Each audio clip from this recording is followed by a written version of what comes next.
በአንድ ቪዲዮ ብቻ እስከ 100 ሚሊዮን ቪው እያገኙ ነው። በጣም ነው የሚገርመው።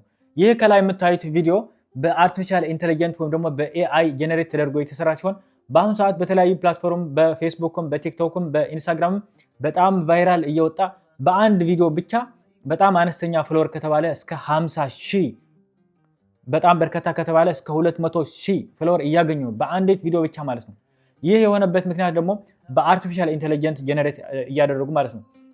በነገራችን ላይ እንደነዚህ ያለ በጣም ጠቃሚ ቪዲዮዎች ይዤላችሁ እንድመጣ ለዚህ ቤት አዲስ ከሆናችሁ ፕሊዝ ሰብስክራይብ አድርጉ፣ ላይክ አድርጉልኝ፣ ሼር አድርጉ። ያልገባችሁ ጥያቄ ወይም ደግሞ ያልገባችሁ ወይም ጥያቄ ካላችሁ ኮሜንት ላይ ጻፉልኝ።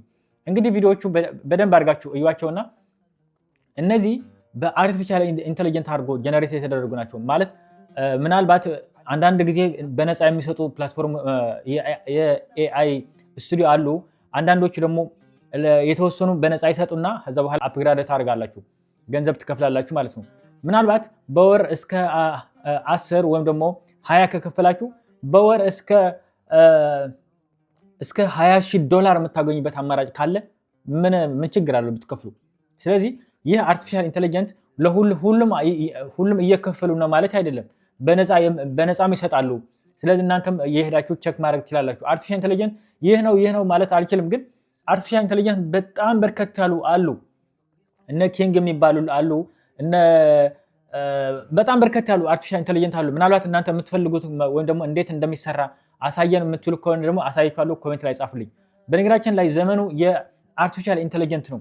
ምናልባት እናንተ ፊታችሁ ሳታሳዩ ወይም ደግሞ በሶሻል ሚዲያ ገንዘብ ማግኘት ከፈለጋችሁ በአርቲፊሻል ኢንተለጀንት አድርጋችሁም በርከት ያለ ገንዘብ ማግኘት ትችላላችሁ ማለት ነው። እኔ የማውቃቸው ሰዎች አሉ በሀበሻ ማለት ነው ህፃናትን እያስጨፈሩ ወይም ደግሞ የሀበሻ ክዳን ተለብሶ ማለት ህፃናትም ሊሆን ይችላል፣ አዛውንት ሊሆን ይችላል፣ እንደ ውሻ ሊሆን ይችላል፣ እንደ በቃ የተለያዩ እንስሳዎችም የሀበሻ ልብስ ያስለብሱ ይጨፍራሉ ምናምና።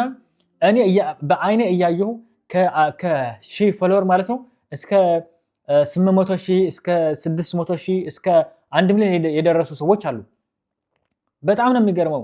በነገራችን ላይ እናንተ መስራት የምትፈልጉ ከሆነ ወይም ደግሞ ፊታችሁ ሳታሳዩ በአርቲፊሻል ኢንተለጀንስ ብቻ ገንዘብ ማግኘት የምትፈልጉ ከሆነ ይህ እድል ለእናንተ ነው ማለት ነው። ስለዚህ የእናንተ ፊት መውጣት አይጠበቅባችሁም፣ ወይም ደግሞ እናንተ በካሜራ ይዛችሁ ከታች ወደ ላይ እያላችሁ መከራችሁ መብላት አይጠበቅባችሁም። በቃ የተወሰነ ገንዘብ ከፍላችሁ ወይም ደግሞ እድላችሁ በመሞከር በአርቲፊሻል ኢንተለጀንት በቃ ገንዘባችሁ ሳፖርት ማድረግ ትችላላችሁ። እዩት ይህንን ነገር።